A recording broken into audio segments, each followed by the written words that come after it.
ان اللہ و ملائکتہ یصلون علی النبی یا ایھا الذین آمنوا صلوا علیہ وسلموا تسلیما اللہم صلی علی محمد و آل محمد وعجل فرجہ محمد۔ قرآن بظاہر فاملیات کے حضور ناظرین شامین میری عزت والی مائیں بہن بیٹیاں فقیر عالم محمد سید عادل سید فیاض بھائی شاہ کی طرف سے السلام علیکم یا علیہ السلام۔ دوستو، آپ اگر اولاد کے لیے پریشان ہیں تو آج امام حسن عسکری علیہ السلام کا ایک پرتاثیر عمل لے کے آؤں۔ میں جو عمل بتاتا ہوں وہ معصومین علیہ السلام سے منسوب ہوتے ہیں، جس کے کرنے سے آپ کو 100% گارنٹی کے ساتھ کہہ رہا ہوں کہ فائدہ ہوگا، کیونکہ امام کے بتائے ہوئے کوئی شک نہیں۔ امام علیہ السلام، امام حسن علیہ السلام جب امیر شام کے دربار میں گئے تو وہاں پہ ان کا ایک دربان ملا۔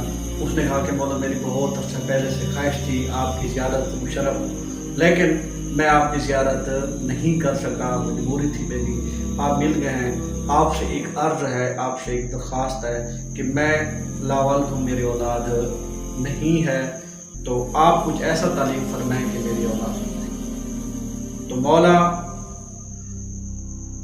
امام حسن علیہ السلام نے ارشاد فرمایا کہ آپ اپنی بیوی سے کہیں کہ وہ روزانہ 70 مرتبہ استغفر اللہ ربی و اتوب الیہ۔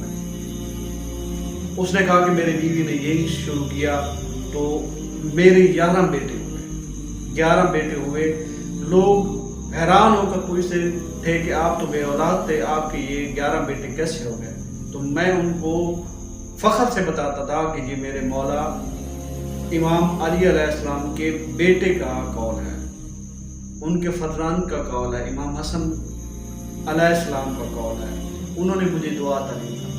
تو یہ آپ میں بہن بیٹیاں روزانہ جن کی اولاد نہیں ہے 70 مرتبہ استغفر اللہ ربی و اتوب الیہ پڑھے تو انشاءاللہ تعالی جلد آپ کو اللہ تعالیٰ اولاد کی نعمت سے نوازے گا۔ دعاؤں میں یاد رکھیے گا۔ والسلام علیکم ورحمۃ اللہ۔